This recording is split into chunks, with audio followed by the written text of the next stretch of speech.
تدریس کا باقاعدہ آغاز آپ نے کب کیا اور کن کن اداروں سے وابستگی رہی ہے آپ کی؟ 17 سال کی عمر میں میں نے پڑھانا شروع کر دیا تھا، جیسے صحیح۔ آپ باقاعدہ پڑھانا کہتے ہیں۔ جو مدارس ہوتے ہیں یا اس کے کچھ جو ہے نا وہ اسی طرح کے ملتے جلتے جو ادارے ہیں ان سے منسلک جو لوگ ہیں تو وہ کیا کسی حد تک وہ مدارس سے فائدہ اٹھا سکتے ہیں؟ دیکھیں جو ٹائم دے رہا ہے تو وہ لے سکتا ہے، اس میں کوئی حرج والی بات نہیں، اس میں علماء کا اتفاق ہے۔ یہ والد صاحب کا ویسے پروفیشن کیا تھا آپ کے؟ 2 باتیں مجھے یاد رہ گئی، ایک تو انہوں نے کہا کہ صلہ رحمی کرنی ہے، دوسری جو بات مجھے یاد رہی وہ یہ کہ شب بیداری کرنی ہے۔ ابتدائی تعلیم کہاں سے شروع کی تھی آپ؟ جب والد صاحب ہمارے دنیا سے چلے گئے تو مجھے یہ تھا کہ انہوں نے چونکہ اگلی دنیا دیکھ لی ہے، عالم برزخ کو ہم نے نہیں دیکھا، اگر وہ میرے خواب میں آئے نا تو میں ان سے ایک ہی بات پوچھوں گا کہ مجھے کیا کرنا چاہیے۔ تو آپ ویسے ڈرتے کس سے تھے؟ ایک دفعہ میں نا وہ کچھ جاسوسی یا سسپینڈ جیسا پڑھ رہا تھا تو اچانک باہر سے نا اماں کی آواز آئی، تو میں نے جلدی سے وہ رسالہ سمیٹا اور اس کو تکیے کے نیچے گھسا دیا، لیکن میں اتنا پریشان ہو گیا تھا ان کو دیکھ کے کہ میں نے فوراً کہا میں رسالہ نہیں پڑھ رہا تھا۔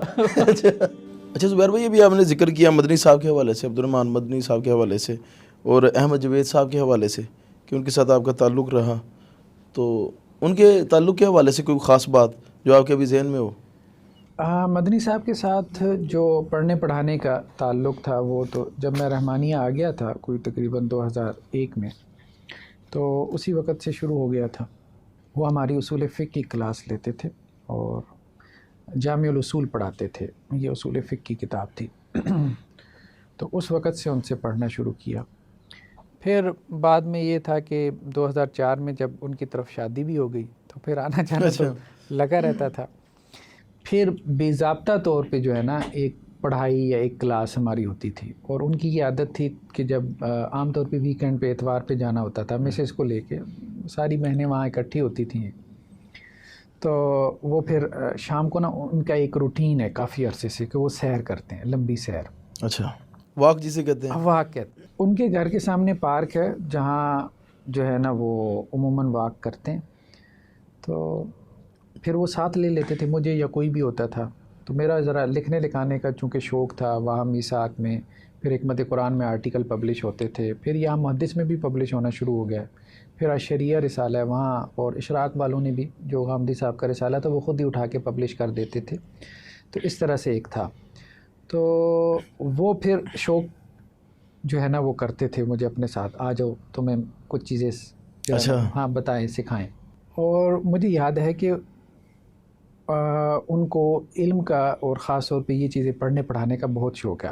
ابھی بھی آپ دیکھیں گے 80+ میں ہے تو بخاری کی کلاس وہ لے رہے ہوتے ہیں، تو بہت زیادہ بیماری کی حالت میں بھی آپ دیکھیں نا ان کو جب بستر پہ ہوں گے کوئی علمی بات چھیڑ دیں تو فوراً فوکس ہو جاتے ہیں۔ اچھا، یہ ان میں فوراً جیسے سارے حواس ان کے نا بیدار ہو جاتے ہیں۔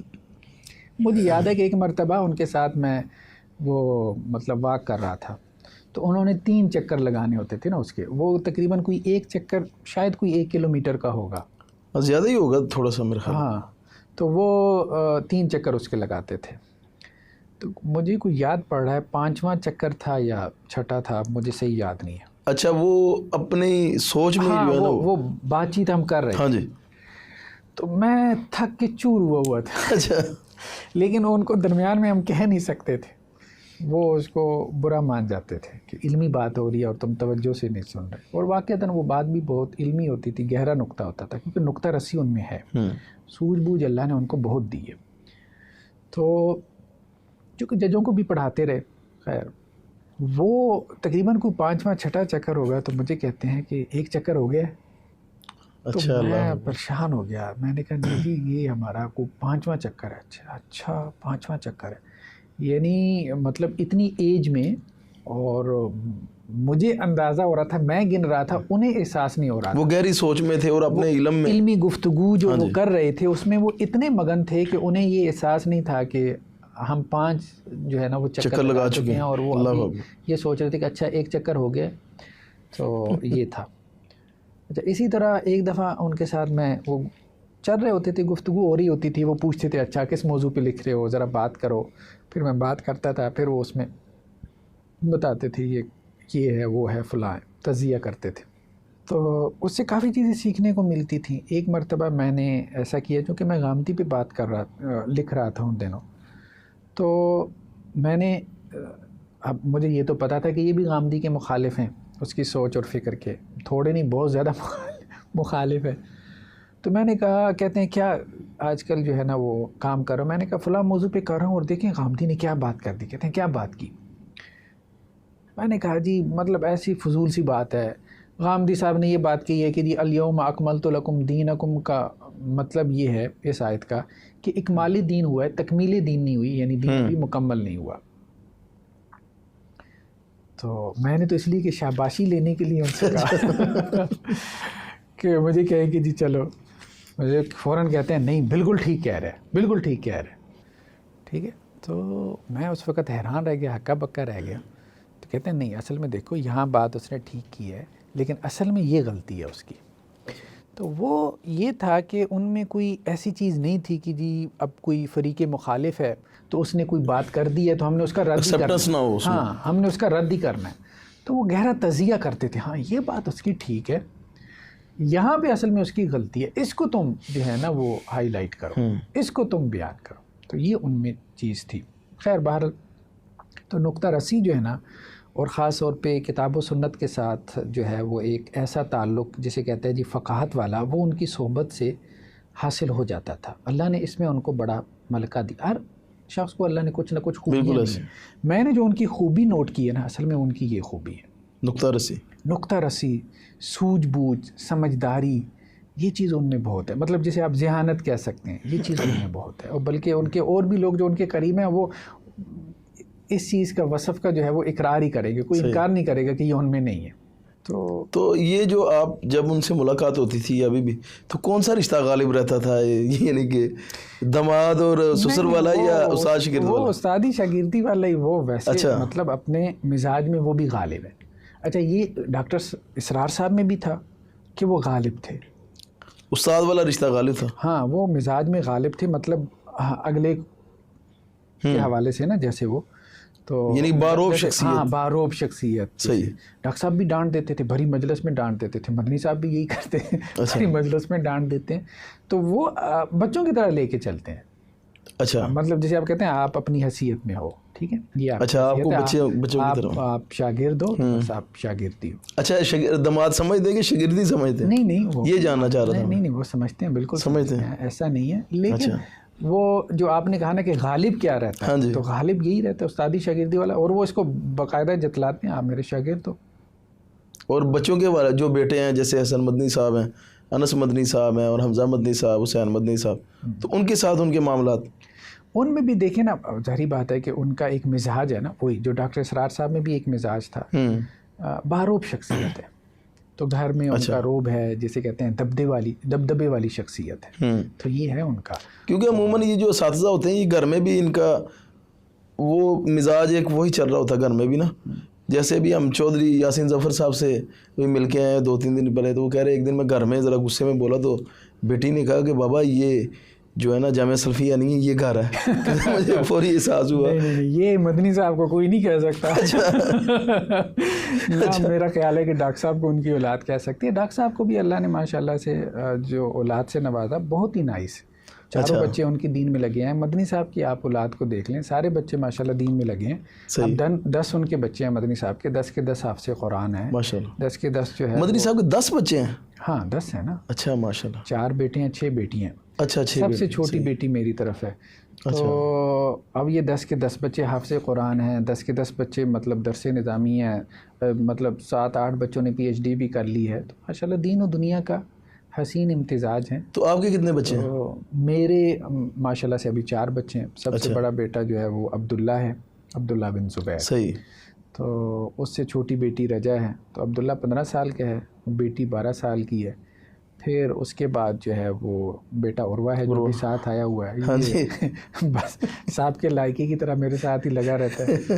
تو چلے اس سے گھر والوں کو بھی اطمینان رہتا ہے کہ جی ایک آدھا بچہ جو ہے اس نے بھی سنبھالا ہوا ہے, یار پروگرام میں پہنچا ہوتا ہے. تو خیر یہ ایک بیٹی آپ کی ابھی ماشاءاللہ پیدا ہوئی ہے, اور ایک بیٹی ابھی پیدا ہوئی ہے, چھوٹی بیٹی, ہدا نام اس کا رکھا ہے ہم نے. ماشاءاللہ ماشاءاللہ. تو وائف کا آپ کے ساتھ یہ جو آپ کے دعوتی کام ہے یا سرگرمیاں, ان میں تعاون کے حوالے سے کیا ان کا؟ دیکھیں یہ بہرحال ایک مسئلہ تو رہتا ہے, خاص طور پہ وہ لوگ جو دین کا کام کرتے ہیں. میں نے اس پہ لکھا بھی ہے, علماء ہوں یا داعیان دین ہوں, اب جیسے دیکھیں ڈاکٹر اسرار صاحب ہیں, مولانا مودودی ہیں, اپنی زندگیاں وقف کرتی. مولانا مودودی علیہ الرحمہ کی اولاد تو دین کی طرف اتنا نہیں آئی, صحیح, لیکن ڈاکٹر صاحب کی ساری اولاد دین پر ہے, اور مدنی صاحب کی بھی. تو یہ ہے کہ اس میں شاید یہ بھی فیکٹر ہو سکتا ہے مولانا مودودی نے اس تحریک کی وجہ سے وہ وقت نہیں دیا بچوں کو وقت, یہ عموماً یہ دیکھنے میں آتا ہو ہے. جاتا ہے, ظاہری بات ہے, ایک نیچرل چیز ہے. مجھے بھی بلکہ مسز کبھی کہتی ہے ساری دنیا کے بچوں کو پڑھانے جا رہے ہو, اپنے بچوں کو بھی پڑھایا کرو. خیر لیکن میں ٹائم دیتا ہوں, صبح فجر کے بعد لے کے ان کو بیٹھتا ہوں. آپ تو عبداللہ کو پڑھاتے بھی ہیں نا, آپ نے ذکر بھی پڑھا کیا رہا ہوں اس کو. او لیول کا میتھس ہے وہ ابھی اس کو نکلوایا, ابھی اس کی جیوگرافی جو ہے وہ شروع کی ہے. باقی کوشش کرتا ہوں ان کو اپنی کلاس میں بھی لے کے جاؤں. تو میں نے بیٹے کو بھی بیٹی کو بھی, ابھی وہ 15 سال کا ہے, بیٹی 12 سال کی ہے, جو اشاعت درس نظامی کورس ہمارا ہو رہا ہے اس میں میں لے کے گیا, لیکن وراثت کے ٹاپک تھے وہ. اب بچوں کا بھی ذہنی سطح اتنی نہیں ہے, وہ تو علماء کرام سمجھنے میں تھوڑی سی جو ہے نا وہ ہمارا. ابھی آج بھی مجھے جو ہے وہ مسز کہہ رہی تھی اس کو لے جائیں اپنی کلاس. میں نے کہا علوم قرآن چل رہا ہے, شان نزول کی بحث ہے, اتنی گہری سے سمجھ ہی نہیں آئی, اور باغی ہو جائے گا. ابھی تھوڑا سا میرے خیال میں انٹرمیڈیٹ کر لیں, تھوڑا سا ذہنی سطح ایکسپوئر ان کا بڑھ جائے, تو پھر میں انشاءاللہ ان کو اپنے اس کام میں اپنے ساتھ جو ہے وہ لگا لوں گا. تو ایکٹیویٹیز کے حوالے سے آپ کی وائف کو شکایات رہتی ہیں کوئی کہ نہیں؟ ہاں شکایات تو رہتی ہیں, ظاہری بات ہے, اس کو مختلف طرح سے پھر مینیج کرنا پڑتا ہے. ہاں بہت دفعہ دیکھیں ہمارے ساتھ وہی تو تحریک کی بات ہے نا, ہمارے ساتھ تو ایسا نہیں ہوا اتنا زیادہ, لیکن میں آپ کو بتاتا ہوں ہمارے ایک تحریکی دوست تھے, تو انہوں نے مجھے بتایا کہ حافظ صاحب ایک پروگرام سے نا جب وہ گھر واپس گیا, اب بیگم نے ظاہری بات ہے ایک دفعہ نہیں, وہ بھی بیچاری تنگ آئی ہوئی ہوگی, 10 دفعہ کہا ہے سمجھایا ہے, لیکن مطلب لیٹ آتے ہیں گھر پہ. تو کسی دن تنگ آ کے اس نے کہا پھر دروازہ ہی بند کر دیا. تو وہ کہتے ہیں ساری رات میں نے تھڑے پہ گزاری, فجر کے بعد اس نے دروازہ کھولا, وہ بھی نہیں سوئی. لیکن بہرحال یہ ہے کہ وہ بھی تنگ تھی تو اس نے اپنی تنگی کا اظہار کیا. تو بیویاں تنگ ہوتی ہیں, اس میں کوئی شک نہیں, اس کو کمپنسیٹ کرنا چاہیے.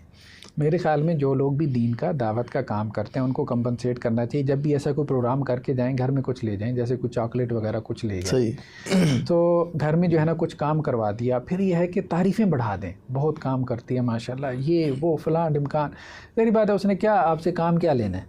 تو اب میں نے صبح دیکھا کہ وہ جو ہے نا واش روم جو ہے وہ صاف کر رہی تھی. جب میں پروگرام کے لیے نکلنے لگا میں نے کہا ماشاءاللہ آپ اتنا محنت کر رہی ہیں اور آپ نے مجھے کیوں نہیں بتایا, ابھی تو میں نے کپڑے پہن لیے. تو اب وہ بھی کہہ رہی تھی ہاں کرنا تو آپ نے پہلے بھی نہیں تھا, لیکن بہرحال چلے اس کا بات چیت کا اثر ہو جاتا ہے, اچھا اثر کہ بندہ ایک دھیان کر رہا ہے, خیال کر رہا ہے کہ یہ محنت نوٹس کر لینا چاہیے, لگی ہوئی ہے اور یہ اپنے دین کے کام کے لیے جا رہے ہیں اور میں پیچھے سے گھر سنبھال رہی ہوں. تو باہر ایک مرتبہ میں ایسے ہی گھر میں داخل ہوا, تو یہی ہے نا, اس کو بعض لوگ کہتے ہیں حافظ صاحب آپ میں ایموشنل انٹیلیجنس ہے. تو زبیر بھائی آپ نے بھی دوست کا واقعہ سنایا کہ وہ بیگم نے دروازہ نہیں کھولا, تھڑے پہ سونا پڑا ان کو. تو آپ کے ساتھ بھی کبھی کوئی ایسا واقعہ رونما ہوا ہے؟ ہاں ہوا ہے, لیکن انہوں نے کوئی 1-2 گھنٹے بس دروازہ بند رکھا, سیڑھیوں پہ میں بیٹھا رہا, بس ٹھیک ہے, لیکن پھر دروازہ کھول دیا. تو لیکن مجھے اس کا احساس ہے کہ وہ مطلب اس میں حق بجانے میں اور کثر لگتی ہے. جو لوگ دین کا کام کرتے ہیں, دیکھیں ہم ایک فل ٹائم جاب کرنے والے لوگ ہیں اور اس میں ساتھ اضافی طور پہ ہم یہ کام کر رہے ہوتے ہیں. وہ جو ٹائم ہمیں بچوں کو دینا چاہیے یا بیوی بچوں کو, وہ ہم دین کے لیے لگا رہے ہوتے ہیں. تو اس میں ان کا حق جو ہے نا, آپ سمجھتے ہیں بیلنس ہونا چاہیے, دونوں بیلنس ہونا چاہیے. وہ بیلنس رکھنا بعض اوقات مشکل ہو جاتا ہے نا, لوگ اتنا تقاضا کر رہے ہوتے ہیں, آپ صاحب آئیں ہمارا نکاح پڑھا دیں, جمعہ پڑھا دیں, لوگ ملاقات کے لیے آ جاتے ہیں. پھر آپ کے پاس تو کاؤنسلنگ کے لیے لوگ آتے ہیں, کسی کا کوئی پی ایچ ڈی کا ہے, تھیسس ہے, اس کے لیے مشورے کے لیے آ گیا. مطلب بہت لمبا چوڑا نظام ہے. پھر اپنی کلاسز ہم نے اشاعت درس نظامی کی شروع کی ہوئی ہیں, پھر ادھر ادھر کی ایکٹیویٹیز رہتی ہیں, اس میں بڑی حکمت سے چلنا پڑتا ہے. ایک مرتبہ میں گھر میں داخل ہوا تو اب میں لیٹ آ رہا تھا اور مجھے پتا تھا کہ اب پھٹنے کا وقت ہے کہ اس نے برداشت کر لی ہے 3 دن ہفتے میں لیٹ ہونا. اب 4تھے دن بس تنکا رکھنے کی بھی گنجائش نہیں ہوگی نا, اگلے کا ایک حوصلہ ہوتا ہے. تو مجھے سمجھ ہی نہیں آ رہی تھی کہ اب میں کیا کروں. بس اللہ نے ذہن میں ڈالی نا, تو میں جیسے ہی گھر میں داخل ہوا تو اس نے جھاڑو پکڑا ہوا تھا. میں نے کہا استغفر اللہ, آپ یہ کیوں محنت اتنی کر رہی ہیں. میں نے فوراً جھاڑو جو ہے نا ان کے ہاتھ سے لیا اور پورا پھیر دیا کمرے میں. اس کو سمجھ نہیں آیا اکا بکا کر, لیکن اس سے یہ ہوا کہ وہ طوفان ٹل گیا. تو خیر کہنے کا مقصد یہ ہے کہ یہ سب کچھ کرنا پڑتا ہے آپ کو, اور اس میں میرے خیال میں آپ کے گھر والے اگر شکایت کرتے ہیں تو وہ حق بجانب ہوتے ہیں. اور اس میں ان کو اچھے سے لے کے چلنا. تعریف سے آپ کمپنسیٹ کر سکتے ہیں, گفٹ سے کمپنسیٹ کر سکتے ہیں, گھر میں جو ان کے کام کاج ہیں اس میں ہاتھ بٹا کے آپ کمپنسیٹ کر سکتے ہیں.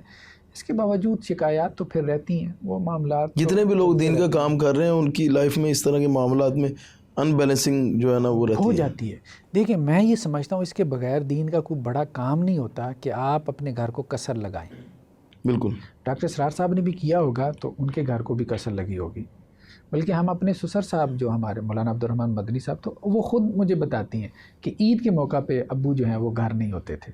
اللہ اکبر. ہاں, تو کہتے تھے میں تو مشن اور جہاد کا کام کر رہا ہوں. تو وہ ظاہری بات ہے انہوں نے ادارے کھڑے کیے ہیں, تو وہ ایسے نہیں ہوتا نا. تو گھر کے جو کام ہوتے ہیں جیسے کوکنگ وغیرہ, اس میں کوئی شوق آپ کو ہے کہ نہیں؟ نہیں, کوکنگ ووکنگ کا تو خیر کوئی شوق نہیں ہے. بس ہاں ایک چیز کا شوق ہے, وہ چائے وائے جو ہے. ہاں وہ تو مجبوری ہے نا. ہاں وہ تو مجبوری ہے, اس کے بغیر ہم چلتے نہیں. وہ ہمارے لیے فیول ہے, تو وہ میں خود بنا لیتا ہوں اور ماشاءاللہ سے اچھی بناتا ہوں. بلکہ بیگم بھی مجھے کہتی ہے آپ ہی چائے بنا کے پلاؤ. تو کوکنگ ووکنگ مجھے نہیں آتی, کچھ بھی نہیں, بالکل تجربہ ہے نہ کبھی کی. تو ہاں کبھی دیکھا کہ بیگم صاحبہ کا موڈ خراب ہے تو کوئی مطلب برتن دھو دیے, یا اس نے کہہ دیا بھائی دھو دو تو چپ کر کے دھو دیے. بس اس حد تک ہے. ایک کپڑے دھونے کا بھی آپ کا ایک وہ آپ نے آرٹیکل لکھا تھا. ہاں کپڑے دھونے میں بھی وہ تو بہت ریئر کیسز ہیں, بہت کبھی کبھار. صحیح. تو وہ یہ ہے کہ بیگم کبھی ناراض ہو کے چلی گئیں تو 2-4 دنوں کے لیے تو وہ پھر کپڑے دھونے آپ کو پڑ ہی گئے. تو ایسا نہیں ہے, لیکن یہ پھر آپ نے آرٹیکل بھی لکھ دیا ساتھ. تو ڈاکٹر اسرار احمد اور احمد جوید صاحب کے حوالے سے آپ نے بھی ذکر کیا, تو ان میں سے ڈاکٹر اسرار احمد صاحب کے بارے میں لوگ کہتے ہیں کہ وہ جو عقیدہ وحدت الوجود کے قائل تھے. تو آپ تو ظاہر ہے ان کے ساتھ آپ کا اچھا وقت گزرا, پھر آپ ان سے بہت زیادہ, میں نے آپ کی باتوں سے بھی ابھی اندازہ لگایا کہ آپ بہت زیادہ متاثر ہیں ان سے. اس عقیدے سے پھر آپ بھی متاثر ہوئے؟ نہیں ایسا نہیں ہے, لوگوں نے ایسی خواہ مخواہ کی غلط فہمیاں پھیلا دی. ایک بات تو یہ ہے کہ ڈاکٹر صاحب جو ہے وہ اس کو بطور عقیدہ نہیں بیان کرتے تھے. یہ کہتے تھے کہ جی بس ایک سوچ ہے, ایک فکر ہے, یہ کوئی میرا پختہ عقیدہ نہیں ہے. تو وہ بھی اس لیے کہ ہمارے یہاں بڑے لوگ اس کے قائل رہے ہیں. لیکن ڈاکٹر صاحب اس کی جو انٹرپریٹیشن کرتے تھے نا وحدت الوجود کی, وہ بالکل ڈیفرنٹ تھی. صحیح ہے. ڈاکٹر صاحب اس وحدت الوجود کے عقیدے کے قائل نہیں تھے جس کے ابن عربی قائل تھے. یہ بات اہم ہے, یہ لوگوں نے اس بات کو نہیں سمجھا. ہم نے تو اس پہ تحقیق کی نا, ریسرچ کی نا. اب جو لوگ اس ریسرچ کو پڑھیں اس کو سمجھے. بات یہ ہے کہ وحدت الوجود کی بات اتنی گہری ہے نا, ہمارے یہاں جن لوگوں نے تنقیدی بھی کی ہے نا وہ سطحی تنقیدیں.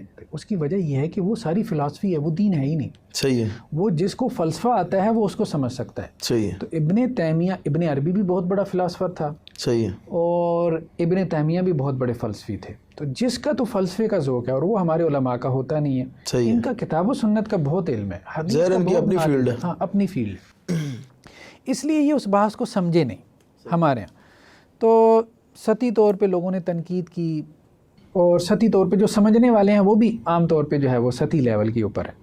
تو وہ ابن عربی کا جو عقیدہ تھا نا, وہ تو میں یہ سمجھتا ہوں کہ وہ کفر تھا, اور اس پہ 3 ایپیسوڈ میں نے نکالے ہیں, اور اس پہ میرا کتابچہ بھی ہے, شیخ ابن عربی کا تصور ختم نبوت. تو ابن عربی کے بارے میں جو ابن تیمیہ کی رائے ہے رحمہ اللہ, وہ بالکل درست رائے ہے کہ ان کا عقیدہ کفریہ تھا. صحیح ہے. وحدت الوجود کا. لیکن ڈاکٹر اسرار صاحب کا جو وحدت الوجود کا عقیدہ تھا وہ ابن عربی والا نہیں تھا. ان کی بنیاد سائنس تھی. ان کی بنیاد سائنس تھی. وہ فلسفے سے انہوں نے نکالا تھا, یونانی فلسفے سے. بالکل. وہ افلاطون کا جو ہے وہ عالم امثال کا ایک عقیدہ تھا, وہ پھر فلاطینوس میں آیا, پھر ہندوؤں میں شنکراچاریہ میں آیا, پھر وہاں سے یہ جو ہے وہ فارابی اور آگے ابن سینا وغیرہ سے ہوتا ہوا وہ پالش ہوتا ہوا یہاں پہ آ گیا, ابن عربی میں آ گیا. وہ بالکل اور چیز تھی, وہ یونانی فلسفے سے نکلا تھا وحدت الوجود کا عقیدہ. وہ کفر, اس کو میری رائے میں وہ کفر ہے, اور اس پہ جتنا میں نے کام کیا علمی, میرے خیال میں یہاں پہ کسی نے نہیں کیا اس لیول پہ جس لیول پہ میں نے کیا. میری جو کتاب ہے وجود باری تعالیٰ, مذہب, فلسفہ اور سائنس کی روشنی میں, وہ لوگ اس کو پڑھیں تو سمجھ ہی نہیں آئے گی. سیدھی سی بات ہے, جنہوں نے فلسفہ نہیں پڑھا, کیونکہ مجھے 2 سال لگ گئے. تو وہ کون سی کتاب ہے, اگر کوئی پڑھنا چاہیں تو کتاب کا نام بتا دیں اپنی. میری تو ایک ہے نا وجود باری تعالیٰ. اچھا. اس کا جو پہلا چیپٹر ہے وہ وحدت الوجود کے اوپر ہے. نہیں معذرت کے ساتھ, ڈاکٹر اسرار احمد صاحب کی اگر فکر کے بارے میں کچھ جاننا چاہتے ہیں. ڈاکٹر اسرار صاحب کی جو فکر ہے نا وہ یہ ہے, جو ان کا کتابچہ ہے ایجاد و ابداع عالم سے عالمی نظام خلافت تک, اس سے آپ کو ان کا اچھا اس سے اندازہ ہو وحدت الوجود کا جو ہے وہ نقطہ نظر سمجھ میں آئے گا. لوگ عام طور پہ ان کا نقطہ نظر جا کے ڈھونڈتے ہیں سورہ حدید میں, ان کی جو تفسیر ہے. ہاں سورہ حدید کی تفسیر, اس میں جا کے ڈھونڈتے ہیں. اس میں انہوں نے کچھ باتیں کی ہیں، لیکن اصل میں ان کا نقطہ نظر وہاں پہ بیان ہوا. ایجاد و ابداعات چھوٹا سا کتابچہ ہے، وہ سمجھنا ہی بہت مشکل ہے. وہ 9 گھنٹے میں ڈاکٹر صاحب نے پڑھایا ہوا ہے. تو ہم نے وہ ڈاکٹر صاحب سے ساری چیزیں پڑھی ہیں. تو وہ اصل میں سائنس سے اس کو جوڑتے ہیں، تھیوریٹیکل فزکس سے، کہ وہ جیسے سائنس میں ایک ہے کہ بگ بینگ تھا، انیشیل سنگولیرٹی تھی، تو وہ کہتے ہیں پیچھے کیا تھا. تو اللہ کا جو کلمہ کن تھا وہ پھر مختلف صورتیں اختیار کرتے کرتے انیشیل سنگولیرٹی ہوئی، پھر ارتقاء ایوولوشن کی وہ اصل میں قائل تھے. صحیح ہے. یہ جو نظریہ ارتقاء ہے کہ انسان کیسے وجود میں آیا، اس کے وہ قائل تھے. لیکن اس میں وہ کہتے تھے یہ سب اللہ کے حکم سے ہوا ہے. صحیح ہے. ارتقاء ہوا ہے لیکن اللہ کے حکم سے. اللہ کے حکم سے. لیکن ہم اس کو درست نہیں سمجھتے. ہم یہ کہتے ہیں کہ یہ ارتقاء نہیں ہوا کہ انسان بندر سے جو ہے وہ انسان بناؤ، ایسا نہیں ہوا. انسان علیحدہ سے یہ کہ مخلوق، اللہ نے آدم علیہ السلام کو پیدا کیا، خلقت بیدی، اپنے ہاتھوں سے پیدا کیا. یہ ہے اصل میں. تو یہ تو واضح آیت ہے، تو اس سے پھر ان کو کوئی نہیں اشارہ ملا تھا. اصل میں وہ اس کی تعویل کر لیتے تھے. ہاں، اس کی ہم کسی اور وقت میں گفتگو کریں گے. وہ اس کی تعویل کر لیتے تھے. وہ یہ کہتے تھے کہ قرآن میں ایک جگہ پہ ہے کہ اللہ تعالیٰ نے جو ہے وہ آدم کو جو ہے نا وہ چن لیا. استفاء کے لفظ ہے. اچھا، ٹھیک ہے. تو وہ کہتے تھے وہ مختلف قسم کی سپیشیز تھیں جن میں سے اللہ نے آدم کو چن لیا اور پھر علیحدہ سے ایک شکل دی، وہ اپنے ہاتھوں سے دی. وہ پھر جو ہے نا وہ ہاں جی صحیح ہے. ٹھیک ٹھیک. تو بہرحال آپ سمجھتے ہیں کہ یہ عقیدہ ان کا بدعت پر مشتمل. ہاں، یہ عقیدہ بالکل درست نہیں ہے. ہم نے اس کا رد کیا ہے، تو ہم اس کو درست نہیں سمجھتے. لیکن یہ وہ والا نہیں ہے جو ہاں جی، یہ نہیں کفریہ نہیں ہے. ہاں، کفریہ نہیں ہے. دیکھیں ایک اور بات میں آپ کو کروں. ہمارے یہاں لوگ اب یہ جو باتیں اس قسم کی کرتے ہیں نا، اس بنیاد پہ کسی کی ساری جو ہے وہ ایفرٹس کو آپ 0 سے ملٹیپلائی کر دیں. بالکل ایسی. یہ نہیں کرنا چاہیے. آپ جیسے دیکھیں کہ ابن عربی کا جو عقیدہ ہے ہمارے ہاں، جو علامہ نذیر حسین دہلوی ہیں، شیخ الکل فی الکل جنہیں کہتے ہیں، جن سے رحمۃ اللہ علیہ کہا جاتا ہے کہ یہ اہل حدیث کی ابتدا ہوئی، یا تمام اہل حدیث علماء جو بر صغیر پاک و ہند کے سب کی سند ان سے ہو کے گزرتی ہے. جد امجد ہیں اہل حدیث کے، آپ یوں کہہ لیں. تو وہ ابن عربی کو شیخ اکبر لکھتے ہیں. اچھا. اب ان پہ تو کوئی تنقید نہیں کرتا کہ انہوں نے کیوں لکھا. تو اس کے اوپر اسٹڈی کیا آپ نے، وہ کس وجہ سے لکھتے تھے؟ دیکھیں اب بات یہ ہے کہ اسی طرح سے مولانا ابراہیم سیالکوٹی ہیں، بڑے اہل حدیث علماء. ہاں جی رحمۃ اللہ. وہ کہتے ہیں جی وحدت وجود کے بغیر کوئی چارہ ہی نہیں ہے. انہوں نے یہ بات لکھ دی، بغیر کوئی چارہ ہی نہیں ہے. اچھا، اس کے بغیر کوئی مفر نہیں ہے. وہ تو جید علماء میں سے ہے نا اہل حدیث. اس کی آگے پھر مولانا ثناء اللہ امرت سری علیہ الرحمہ سے کسی نے پوچھا کہ جی یہ کیا بات ہوئی. تو انہوں نے کہا بھائی بات یہ ہے کہ میں اس کی تعویل کرتا ہوں. اور انہوں نے پھر انکار نہیں کیا ابراہیم سیالکوٹی صاحب کی عبارت کا. مولانا ثناء اللہ امرت سری صاحب نے، اب یہ کتنے بڑے عالم دین ہیں، انہوں نے اس کی تعویل کر دی کہ جی یہ اصل میں اس کا یہ معنی ہے وحدت الوجود کا جو نقطہ نظر انہوں نے بیان کیا، اور یہ ٹھیک ہے. ساتھ میں یہ بھی کہہ دیا اس کو الیبوریٹ کر دیا. ہاں، اور اس کو یہ بھی کہہ دیا کہ یہ ٹھیک ہے. صحیح.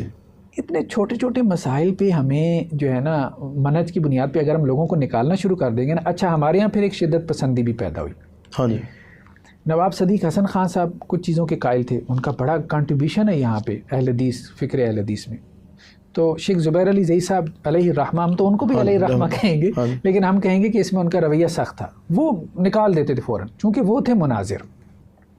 مناظرے میں تو اگلے نے آپ کو کہنا ہے کہ جی فلاں آپ کے کاٹدار رویہ اختیار کرنا ہی کرنا. ہاں، انہوں نے کہنا ہے آپ کے عالم دین نے یہ لکھا ہے، تو آپ نے کہنا جی ہمارا عالم دین ہے ہی نہیں. تو انہوں نے کہا جی نواب صدیق حسن خان سے ہو گئے خارج، مسلک سے خارج، وہ اہل حدیث نہیں ہے.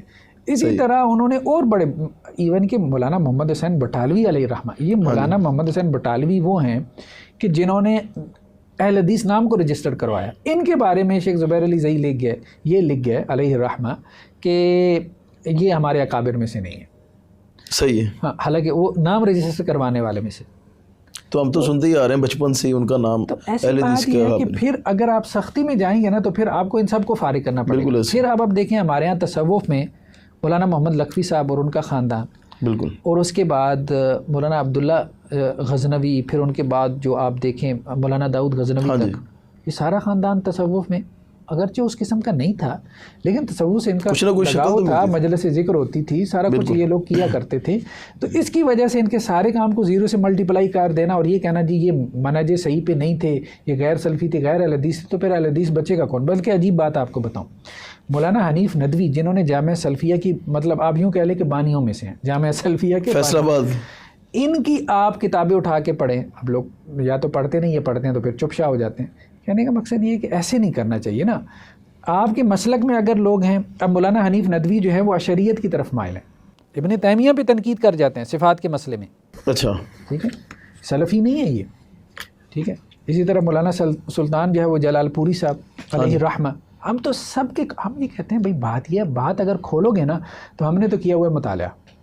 صحیح تو وہ باتیں جو آپ ڈاکٹر اسرار میں دکھا رہے ہو وہ 10 گنا زیادہ آپ کے اپنے علماء میں نکل آئیں گی.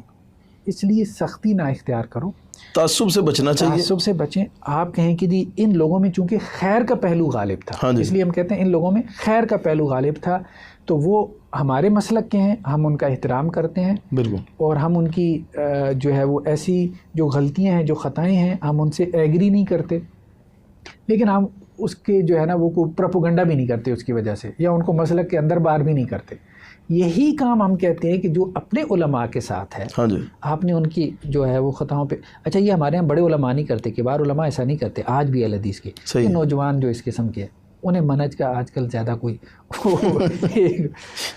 تو وہ آپ ڈس ایگری ضرور کریں, آپ کہیں میں متفق نہیں ہوں, تنقید بھی کر دیں, لیکن زیرو سے ملٹیپلائی نہ کریں. ڈاکٹر ذاکر نائک کو زیرو سے ملٹیپلائی کرنا شروع کر دیں گے, ڈاکٹر فرحت ہاشمی کو, ٹھیک ہے ان کے کچھ فتاوی سے آپ کو اتفاق نہیں ہے, آپ کہیں ہمیں اتفاق نہیں ہے, زیرو سے ملٹیپلائی. یعنی کہ آپ کا مطلب ہے کہ نظریے سے جو ہے نا وہ اختلاف کرنا چاہیے, شخصیت سے نہیں کرنا چاہیے. کسی کی شخصیت کو پورے کام کو زیرو سے ملٹیپلائی. یہ تو ویسے بھی زیادتی ہے نا کہ ایک بندہ دین کی خاطر اس نے زندگی اپنی لگا دی ہے ساری, آپ ایک منٹ میں آ کے تو نہ اس کی سوچ کو سمجھیں. جیسے میں نے ایک مجھے بات بڑی اچھی لگی آپ کی کہ آپ کسی کے اوپر بھی تنقید سے پہلے اس کی پہلے فکر ڈسکس کرتے ہیں. تو یہ میں اکثر لوگوں کو یہ مشورہ دیتا ہوں کہ جیسے آپ نے غامدی کے اوپر تنقید کی ہے, آپ نے ملاقات کی, اس کے پوائنٹ آف ویو سے اس کو ڈسکس کیا. اسی طرح محمد علی جیلمی کا بھی آپ ملنے گئے, تو یہ لوگوں کو تھوڑا سا نا اس حوالے سے جو ناقدین ہے اس حوالے سے دیکھنا چاہیے کہ پوائنٹ آف ویو پڑھ لیں پہلے, پھر تنقید شروع کریں. آپ کہیں کہ پڑھنا تو دور کی بات, اگر ہم ان کو بتا دیں نا بھائی ہمارا یہ پوائنٹ آف ویو ہے, بالکل ہے, تو اس کے باوجود کہتے ہیں کہ نہیں حافظ صاحب یہ آپ کا نہیں ہے, آپ کا وہ ہے جو ہمیں سمجھ میں آ رہا ہے. یہ نہیں کہ وہ چاہتے ہیں کہ آپ سے زیادہ بھی آپ کا ہمیں پتہ, مطلب میں زبان سے کہہ بھی دوں تو پھر بھی ماننے کو تیار نہیں. بالکل. کچھ لوگ کہتے ہیں کہ جی آپ کے بارے میں آپ سے زیادہ مجھے پتہ ہے, تو یہ کیسے ممکن ہے؟ برحال یہ رویہ انشاءاللہ تعالی اللہ خیر کرے. ہم دعا کرتے ہیں کہ اللہ اس میں تھوڑی سی بہتری آنی چاہیے. دیکھیں علمی تنقید کریں آپ, جس سے مرضی کریں, ہمیں اس میں ویسے بھی نکھار آتا ہے میرا خیال ہے, جس کے اوپر ہو رہی ہوتی ہے نا تو وہ بھی اپنی کچھ چیزوں کوتاہیوں کو جو ہے نا وہ ہم یہ نہیں کہتے آپ سید مودودی پہ تنقید, ہم نے خود کی ہے علامہ مودودی پہ, بلکہ جماعت اسلامی والوں سے گالیاں کھائی ہیں. ادھر سے ہم گالیاں کھاتے ہیں جب تنقید کرتے ہیں ان کی کچھ باتوں سے, اور ادھر سے جب ہم ان کو اپریشیٹ کرتے ہیں ان کے اچھے کام کو مولانا مودودی کو, تو یہ ہمیں گالیاں دینا شروع کر دیتے ہیں. دوسری طرف ہم جب ان کو کہتے ہیں جی آپ اس سے جو آپ کا موقف ہے وہ ہمیں دیں آ کے, تو وہ دینے کو تیار بھی نہیں ہے. تو یہ تھوڑا سا رویہ اللہ تعالیٰ ہم دعا ہی کر سکتے ہیں کہ اس میں اللہ تعالیٰ بہتری پیدا کرے. تو یہ مدنی صاحب کو, رحمت جوید صاحب کو تو ذکر آپ نے کر دیا, باقی کسی استاد کا آپ نے ذکر نہیں کیا. دیکھیں بہت سے استاد ہیں, بہرحال انسان کی تربیت میں بہت سے اساتذہ کا کردار ہوتا ہے, ایسی کوئی بات نہیں. اب سب کا ہم ذکر کرنا شروع کر دیں, ہم تو یہ کہہ رہے ہیں کہ جن سے زیادہ. اچھا, تو ویسے جو ابھی آپ کے فوراً ذہن میں جو آ رہے ہوں, جیسے مولانا شفیق مدنی صاحب, ہم نے ان سے ترمذی پڑھی ماشاءاللہ, بہت فائدہ ہوا. ایک ہمارے مولانا تھے مولانا رحمت اللہ صاحب, ان سے مشکات پڑھی. وہ ادھر ہی تھے؟ ہاں ادھر جامعہ رحمانیہ میں تھے ماشاءاللہ, ان سے بڑا فائدہ ہوا. حمزہ مدنی صاحب جو ہے, ہاں جی وہ بھی اساتذہ اللہ ہیں, اور انہوں نے بڑی محنت کی. سب عشرہ کی رات, قاری ابراہیم محمدی صاحب, ان سے میں نے پڑھا ماشاءاللہ, بہت فائدہ ہوا. اسی طرح ہمارے تھے مولانا عبدالرشید خلیق صاحب, یہ دیوبندی عالم دین تھے. اچھا, لیکن مدنی صاحب کے یہاں وسعت تھی. یہاں پہ مولانا رحمت اللہ صاحب بھی دیوبندی تھے, تو یہ مدرسے میں پڑھاتے تھے, تو بچے ان کے ساتھ بحث بھی کر لیتے تھے. خیر, تو عبدالرشید خلیق صاحب, مطلب بڑی ان لوگوں میں صفات ہیں. اچھا ایسا ہوا کہ مولانا عبدالرشید خلیق صاحب جو ہے نا مدرسے میں پڑھتے تھے. ہم نے آپ کو بتایا کہ اس وقت بس حالات ماڑے موٹے ہوتے تھے. لوگوں کی, بچوں کی نا بہت ہیلپ کرتے تھے. یہ دیکھتے تھے کہ یہ بچے کو ضرورت ہے اور یہ پڑھنے والا ہے, اور اس کی ہیلپ کرتے تھے, اور ہیلپ بھی غیر محسوس انداز میں. جب مجھے ابھی تک ایک واقعہ یاد ہے کہ ایسا ہوا کہ وہ نا کلاس میں مجھے کہتا ہے سبق سناؤ.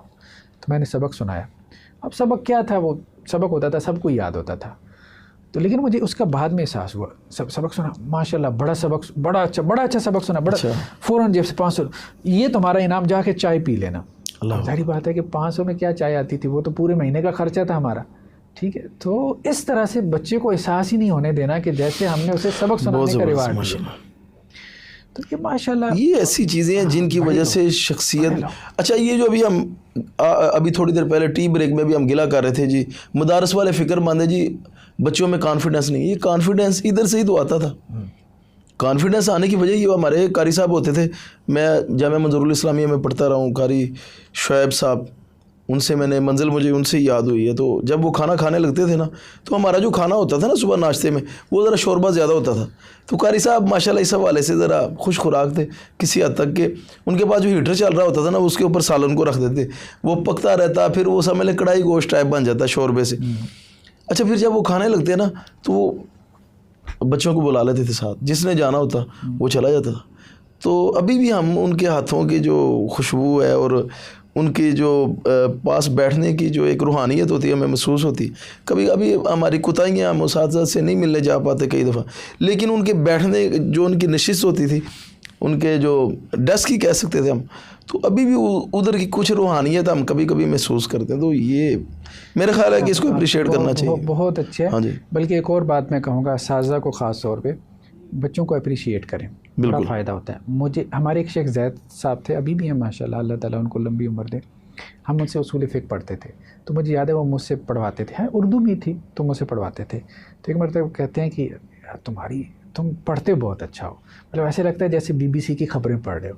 اچھا وہ جملہ مجھے ابھی تک یاد ہے, مطلب مجھے اس سے اتنی موٹیویشن ملی کہ ایک استاد نے میری تعریف کی ہے, ٹھیک ہے, تو اس سے انسان کا حوصلہ بڑھ جاتا ہے. تو یہ استاد جو ایک آدھا جملہ کہہ دیتا ہے, وہ شخصیت کا حصہ بن جاتا ہے. ہاں, استاذ کے لیے تو شاید وہ ایک معمولی سی بات ہوگی, لیکن وہ طالب علم جس جگہ پہ ہے نا, اس کے لیے وہ بہت بڑی بات ہوتی ہے, بہت بڑی بات ہوتی ہے. اسی طرح مولانا رمضان سلفی صاحب, ان سے میں نے باقاعدہ پڑھا تو نہیں, لیکن یہ ہے کہ آرٹیکل وغیرہ میں نے محدث میں لکھنا شروع کیے, تو ایک مرتبہ بہت زبردست آرٹیکل لکھا, بہت زبردست, کوئی مطلب انکار حدیث کے اوپر تھا یہ, وہ ماشاءاللہ بہت اچھا آرٹیکل ہے. تو اس طرح سے تعریف کرتے تو اسے بڑا حوصلہ ملتا تھا کہ استاذ جو ہے وہ انہوں نے تعریف. اچھا مدنی صاحب بہت کم تھا, بہت کم, ایک آرٹیکل پہ انہوں نے میری تعریف کی. عموماً وہ ہمیشہ جو ہے نا وہ غلطیاں ہی نکالتے تھے, بلکہ اگر ان کو ٹھیک کروانے کے لیے آرٹیکل دے دینا, آپ کی عبارت کم ہوتی تھی, ان کی زیادہ ہوتی تھی. اچھا, تو یہ بھی ایک محبت کا انداز ہی ہے. تو ایک مرتبہ ایسا ہوا کہ مجھے کہتے ہیں وہ کوئی نزول مسیح پہ میں نے آرٹیکل لکھے. اچھا. تو وہ پڑھے انہوں نے, حکمت قرآن پہ پبلش ہوئے. تو مجھے کہتے ہیں کہ یار ویسے لوگوں نے بلاغت پڑھی ہے, تم نے اس کی اپلیکیشن سیکھ لی ہے, یعنی اس کو اپلائی کر دیا. اللہ. تو خیر وہ بڑی بات تھی, مجھے اس سے بڑی حوصلہ افزائی ہوئی. اس وقت نیا نیا لکھنا شروع کیا تھا.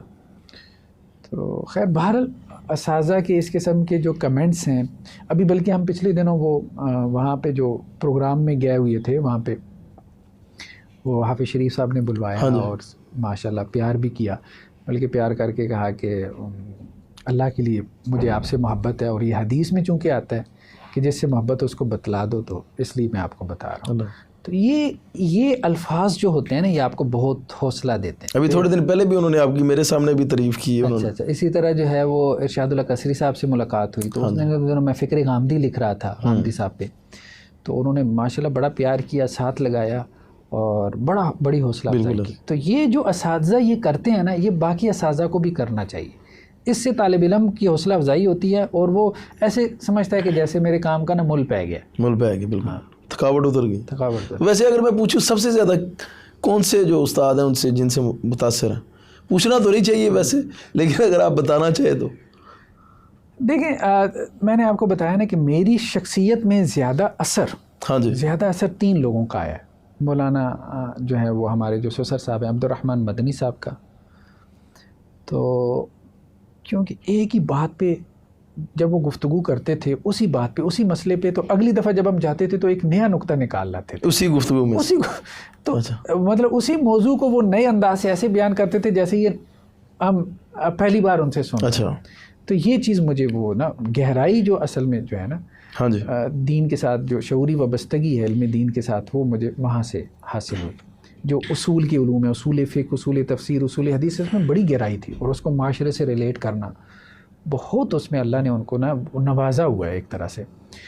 تو دوسرا جو ہے نا وہ اپنا ڈاکٹر اسرار صاحب, ان سے تو تحریکیت آئی نا, میں نے آپ کو بتا. تیسرا احمد جاوید صاحب. احمد جاوید صاحب جو ہے نا, ان کی مجلس میں مجھے ایک دوست لے کے گیا. تو میں بھی سمجھتا تھا صوفی ہیں, میں نہیں جاتا تھا, سلفی بیک گراؤنڈ تھا.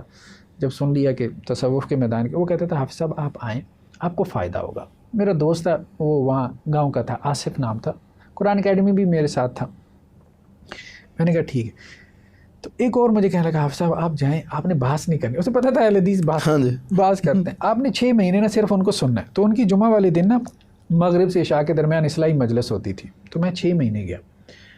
یقین مانے مجھے بالکل ہی جو ہے نا پرسپیکٹیو چینج ہو گیا. میں ابھی تک یہ سمجھتا تھا کہ تعلیم ہی اصل میں تربیت ہے. اچھا, مطلب آپ لوگوں کو کتاب و سنت پڑھا دیں تو بس یہی کافی ہے. لیکن نہیں, وہاں جا کے مجھے سمجھ میں آیا کہ نہیں, تربیت علیحدہ سے ہونی چاہیے. وہاں جا کے مجھے سمجھ میں آئی کہ معلم میں اور مربی میں بڑا فرق ہے. اچھا, ایک عجیب بات جو میں نے نوٹ کی, وہ بول کے نہیں سمجھایا کرتے تھے.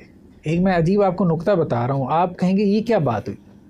وہ خاموشی سے سمجھایا کرتے تھے. اچھا, ہاں, مطلب وہ ان کی خاموشی جو ہے نا وہ آپ کو جتنا سکھاتی تھی. مطلب کوئی بات ہوئی نا اور آپ نے کی اور اس پہ وہ خاموش ہو گئے, اس سے جو آپ کی لرننگ ہوتی تھی وہ گفتگو آپ خود ہی سیکھ جاتے تھے. انسان کے ذہن میں پروسیس چل جاتا تھا, یار یہ بندہ یہ خاموش ہو گیا, انہوں نے جواب نہیں دیا, کیا مسئلہ تھا کیا نہیں تھا. ہمارے ہاں تو ہر بندہ نا اگلا وہ جیسے وہ حق بیان کرنے کے لیے تڑپ رہا ہوتا ہے. وہ کہتا ہے مجھے کوئی موقع دیں, بس میں بات کروں ہی کروں. ہے 4 بندے بیٹھیں گے تو ہر بندہ کہے گا کہ میں سب سے زیادہ ٹائم لوں اور اس کو سمجھاؤں. یہ معاملہ نہیں ہوتا تھا. بہت ساری جگہ پہ وہ کہتے تھے آپ بولتے رہو. ایک عام آدمی, مطلب وہ اگر درس دے رہے ہیں نا, ایک عام آدمی نے بولنا شروع کر دیا, بولتا رہے, وہ سننا شروع کر دیں گے, سامنے بن جائیں گے. اللہ ٹھیک. تو اللہ نے ان کو اس حوالے سے بڑا نوازا تھا. اور پھر یہ ہے کہ ان کی صحبت میں پہلے تو مطلب رہ کے فائدہ ہوا, بہت فائدہ ہوا. پھر اس کے بعد میں نے کتاب لکھی صالح اور مسلم, تزکیہ نفس کا سلفی منہج کیا. اچھا, وہ تصوف کی روایت کے ساتھ ہیں لیکن اس کے ناقد بھی ہیں. اچھا, یہ کہتے تھے کہ یہ جو مروجہ تصوف ہے اس کو دھڑام سے گر جانا چاہیے. یعنی کہ ان کی اپنی ایک فکر تھی. ہاں, وہ یہ کہتے تھے کہ یہ جو مروجہ اب یہ درباری گدی اور پیری فقیری یہ جو ہو گیا نا, یہ سب جو سسٹم بن گیا نا, اس کو دھڑام سے گر جانا چاہیے, یہ نقصان دہ ہے. یہ تصوف نہیں ہے. تصوف تو اصل میں یہ تھا کہ اخلاق کو سنوارنا اور اللہ کے ساتھ اپنے تعلق کو بہتر کرنا. احسان اور اخلاق اصل تصوف یہ 2 ان کے موضوعات ہوتے تھے. عبادت میں احسان کی کیفیت اور اپنے اخلاق کو اچھا بنا لو. تو یہ تو تصوف پچھلے جتنے بھی اکابرین میں ان میں آخری عمر میں جا کے پایا گیا ہے, اس کی کوئی نہ کوئی شکل دیکھنے میں نظر آتی رہی. ہاں جی, دین کا خلاصہ ہے. تو ان کا کہنا یہ تھا کہ اصل میں تصوف یہی ہے. باقی یہ جو رسمیات آ گئی ہیں جی, مطلب اس قسم کی چیزیں آ گئی ہیں, تو وہ اس کے بھی خلاف تھے. یعنی کہ تصوف کی جو ڈیفینیشن ہے وہ ان کے نزدیک ہے ہی اور تھی. ہاں, وہ یہ تصوف میں پھر اس کا مطلب آتا ہی نہیں ہے یہ دربار وغیرہ اور یہ سارے. ظاہری بات ہے, وہ تو کہتے تھے اس کو تو گرا دینا چاہیے نا. بالکل, اس کو تو ختم, اس کے تو مخالف تھے وہ. ہاں, اس کے وہ مخالف تھے اور وہ تنقید کرتے تھے. تو یہ تھا ان کا ماشاء اللہ سے. ناظرین کے علم میں اضافے کے لیے ایک سوال ہے. ویسے تو ضرورت نہیں ہوتی ڈگریوں کی, جب بندے کے پاس علم ہو تو ڈگریاں اتنی اہم نہیں ہوتی. تو آپ کے پاس کون کون سی ڈگریاں؟ میں نے شروع میں تو آپ کو بتایا کہ میں نے میتھس میں گریجویشن کی تھی, ڈبل میتھس کے ساتھ. پھر میں نے سوئچ کر لیا نا, چونکہ ادھر آ گیا تھا قرآن اکیڈمی, پھر جامعہ اشرفیہ, پھر ادھر مدرسہ رحمانیہ آ گیا.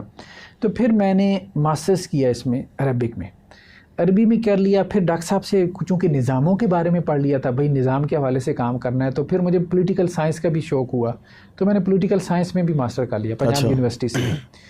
پھر اس کے ساتھ مجھے شوق ہوا کہ نہیں لا بھی کرنا چاہیے, تو لا میں نے شروع کیا تھا, لیکن وہ میں نے 1 سال کے امتحان دیے, وہ پاس ہو گیا تھا فرسٹ ایئر اس کا نا, پنجاب لا کالج سے. تو یہ جو میاں عامر کا ہے اس میں 1 سال میں نے کیا, پھر اگلے 2 سال میں نے نہیں کیے. 3 سال کا ہوتا تھا اس وقت لا. پھر میں نے پی ایچ ڈی جو ہے نا یہاں شیخ زید سینٹر سے کی, اپنا پنجاب یونیورسٹی سے. تو 2012 میں میری پی ایچ ڈی کا آپ کا جو ہے تھا موضوع, میرا پی ایچ ڈی کا موضوع یہی اجتماعی اجتہاد تھا, کلیکٹیو اجتہاد. اچھا, کہ جو مختلف علماء کی کمیٹیاں مل کے اجتہاد کرتی ہیں. پہلے تو یہ تھا نا کہ انڈیویجول فتویٰ, اب یہ رجحان بڑھ رہا ہے کہ بھئی 5-7 علماء کی کمیٹی مل کے فتویٰ دے, تاکہ اس کا ایک اثر بھی ہوگا اور ذرا اس میں ساروں کی رائے آ جائے گی. تو ایک بالکل یہ میرا موضوع تھا کہ یہ ساری دنیا میں جو ہو رہا ہے کیسے ہو رہا ہے, اس کے کیا مناہج ہیں, اس کی کیا میتھڈالوجیز ہیں, اور کس طرح سے ہو رہا ہے. تو یہ میرا پی ایچ ڈی کا تھیسس تھا. 2012 میں میری پی ایچ ڈی مکمل ہو گئی. تو 2004 سے لے کے 12 تک میں قرآن اکیڈمی میں کام کرتا رہا, یہ تقریباً 8 سال اور 3 ماہ تک. 2012 میں پھر اس کے بعد جو ہے نا وہ میں یہاں کامسٹ یونیورسٹی ہے آئی ٹی کی, انفارمیشن ٹیکنالوجی کی, تو میں یہاں پر آ گیا. تو 2012 سے میں اب یہاں پر ہوں کامسٹ یونیورسٹی میں. تو وہاں جو ہے یہ انجینئرنگ کے بچے ہوتے ہیں, سافٹ ویئر انجینئرنگ کے ہیں, کمپیوٹر سائنس کے ہیں, الیکٹریکل انجینئرنگ کے بچے ہیں. تو ان کو ایک اسلامک اسٹڈی جسے ہم لازمی کہتے ہیں، اسلامک اسٹڈیز کمپلسری کا مضمون ہوتا ہے گریجویشن میں، انڈر گریڈ کے جو بچے ہوتے ہیں ان کو وہ ہم پڑھاتے ہیں. تو یہ ہے. تو آپ نے ریسرچ آرٹیکلز بھی کافی لکھے ہوئے ہیں، کتب بھی ہیں آپ کی کافی زیادہ، میرے خیال 20 سے زائد ہیں شاید. جی 20 سے زائد کتابیں ہیں، 200 سے زائد ریسرچ آرٹیکلز ہیں. ہاں جی. تو لکھنے لکھانے کا شوق مجھے شروع سے ہی رہا، بلکہ مجھے یاد ہے کہ پہلی مرتبہ جب میں نے لکھا وہی قرآن اکیڈمی میں نے آپ کو بتایا، یہ 2005 کا واقعہ ہوگا، اوائل 2005 کا. تو وہ میں نے تحریر لکھی تو پھر میں نے پڑھی تو مجھے خود ہی ہنسی آئی کہ میں نے کیا لکھا. پھر میں نے اس کو پھاڑ کے ٹوکری میں ڈال دیا، وہ مجھے ابھی تک یاد ہے. اچھا.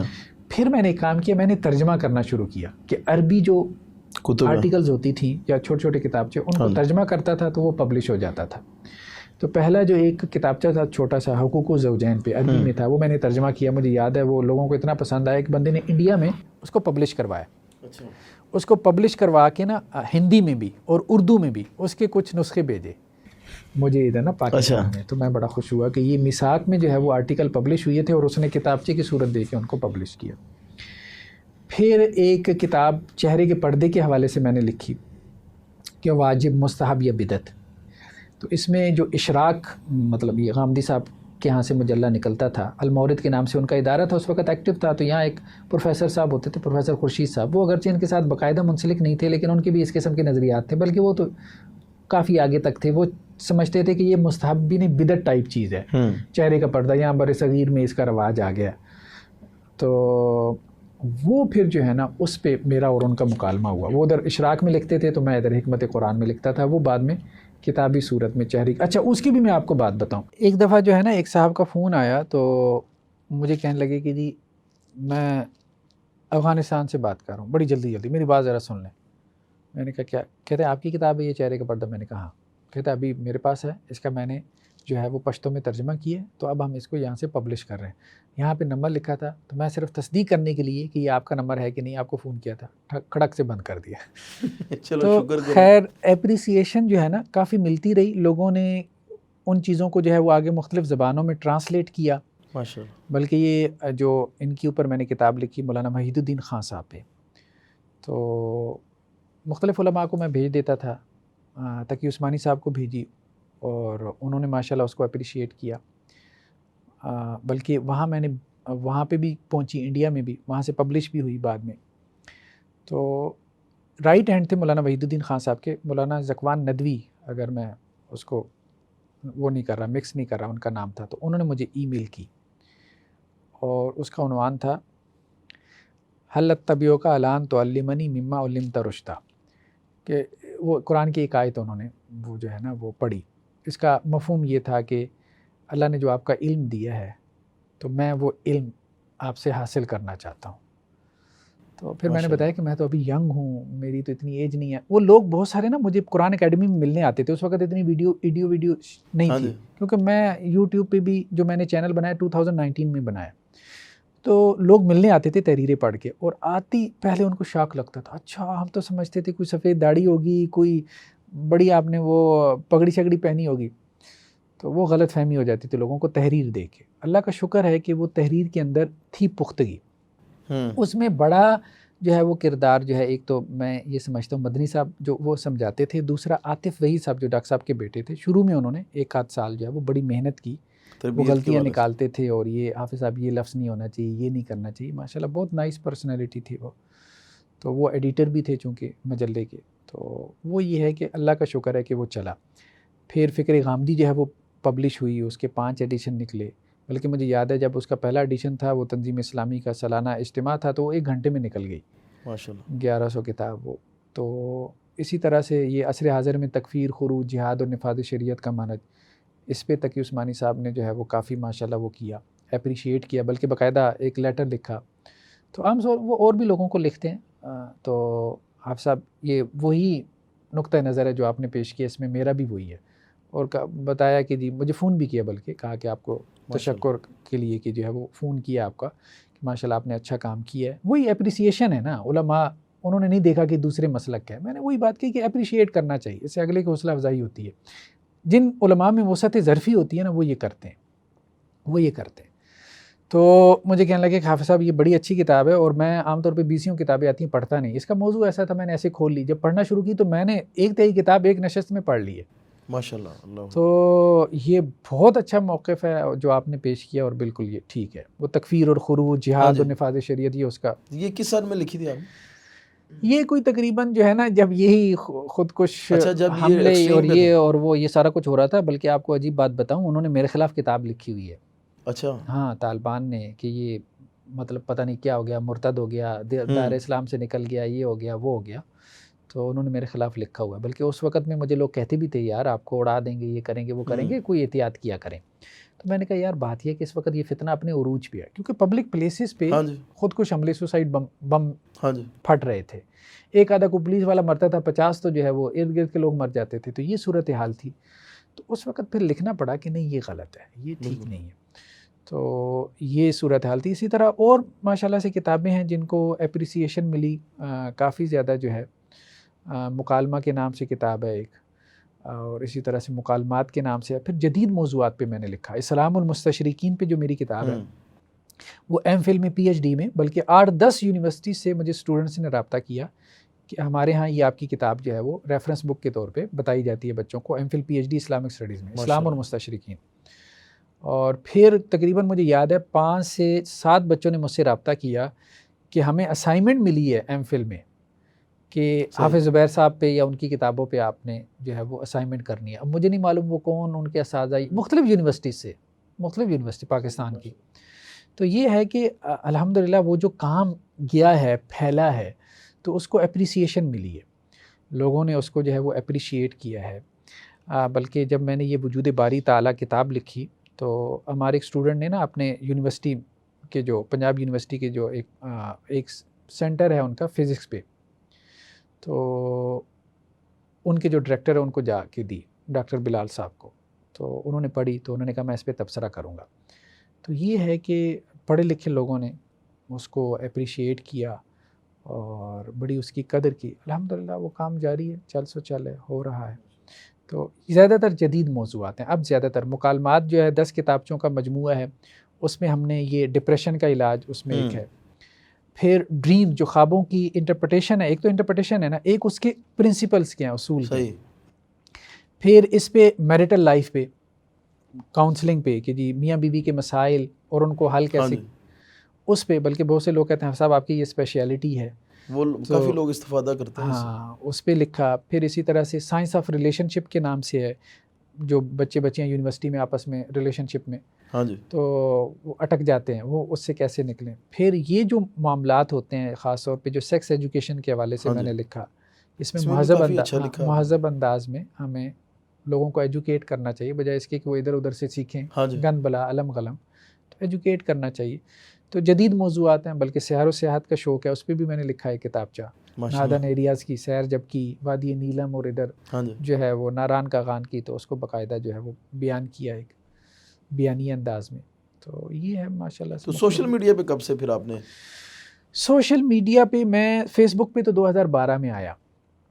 اچھا وہ بھی ایک حادثہ تھا کہ ایک ہمارے تنظیم کے ہی آپ کہہ لیں اسٹوڈنٹ تھے، تو انہوں نے میرا فیس بک پیج بنا دیا. حافظ صاحب آپ فیس بک پہ آیا کریں. مطلب مجلات میں تو میں لکھتا تھا، اس نے کہا فیس بک پہ لکھا کریں. مجھے نہیں پتا تھا فیس بک کیا ہوتی ہے، کیسے لکھتے ہیں. میں نے آپ کا پیج بنایا. میں نے کہا اچھا کیا کرنا ہے، جو آپ لکھتے ہیں آپ وہاں پہ کچھ لکھ دیا کریں. تو میں نے ایسے ہی کوئی تھوڑا بہت لکھنا شروع کر دیا. وہ نیچے لائک آنا شروع ہو گیا، کمنٹ آنا شروع ہو گیا. مجھے سمجھ آنا شروع ہو گیا یار یہاں تو فوراً اپریسیشن مل جاتی ہے. وہاں تو آپ لکھتے ہیں تو مہینے بعد جو ہے فیڈ بیک آتا ہی نہیں. ہاں، مہینے بعد فیڈ بیک نہیں آتا. مجلہ جو ہے وہ پھر کسی کی طرف سے کوئی رسپانس آئی ہے وہ، تو وہ پھر دلچسپی بڑھتی چلی گئی. فیس بک پہ میں جلدی آ گیا تھا کیونکہ لکھنے کا پیچھے سے ایک مزاج تھا، بیک گراؤنڈ تھا. تو لیکن یہ ہے کہ یہ جو یوٹیوب وغیرہ اس پہ میں دیر سے آیا، وہ 2019 میں آیا، اور میرے خیال میں کافی ہم نے لیٹ کر دیا. بالکل، کیونکہ بہت سے ایسے لوگ جو ہے وہ انٹری مار چکے تھے وہاں پہ. پیک ٹائم 2015-16 تھا، ہاں، جب 4G آئی تھی جو، اور اس وقت جو ہے نا، اور خاص طور پہ 2008-10-12 میں تو میدان خالی تھا. تب تو ویڈیوز کا دور بھی نہیں ہے، یوٹیوب کو بہت کم لوگ جانتے تھے. تو یہی تھا، لوگ اس وقت بھی موجود تھے. ہاں جی. تو مجھے جو ہے نا ہمارے ادھر جہاں میری رہائش ہے پاس ہی اہل حدیث کی مسجد ہے، تو وہاں 2 نوجوان تھے تو وہ میرے پاس آئے ایک دن، آپ صاحب آپ یوٹیوب چینل بنے. میں نے کہا وہ کیا ہوتا ہے؟ مجھے پتہ نہیں تھا 2019 میں مجھے نہیں پتا تھا یوٹیوب چینل ہوتا ہے. میں سمجھا تھا سیٹلائٹ چینل ہوتے ہیں. میں نے کہا بڑا پیسہ لگتا ہے یار. کہ نہیں یوٹیوب پہ چینل بن جاتا ہے. میں نے کہا کیسے بنتا ہے؟ کہتے ہیں ابھی بنا دیتے ہیں. تو انہوں نے میرے ای میل پہ چینل بنا دی. میں نے کہا اب کیا کرنا ہے؟ کہ جو آپ مختلف جگہوں پہ جاتے ہیں اداروں میں تو وہاں آپ کی ویڈیو ریکارڈنگ ہوتی ہے. میں نے کہا ہاں. تو وہ ان سے لیں، اس پہ ڈالنا شروع کر دیں. میں نے ڈالنا شروع کر دی. وہی بات ہوئی کہ وہ کمنٹ آنا شروع ہو گئے. مجھے لگا یار یہ بھی کام کرنے کا ہے. ہاں جی. وہ آہستہ آہستہ جب آپ لگ جاتے ہیں تو آپ کو بات سمجھ میں آ جاتی ہے. تو اب اللہ کا شکر ہے کہ وہ چل رہا ہے معاملہ، چل سو چل ہے.